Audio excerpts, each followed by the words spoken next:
It's day 3 of 5 days 5 recipes Vinayak Chaturthi special. Today we are making Panchamrutha. It is not only Bappa's favorite but everyone's. Let's make it.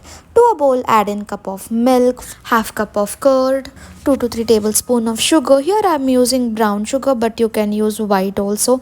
Then add a tablespoon of honey and tablespoon of ghee.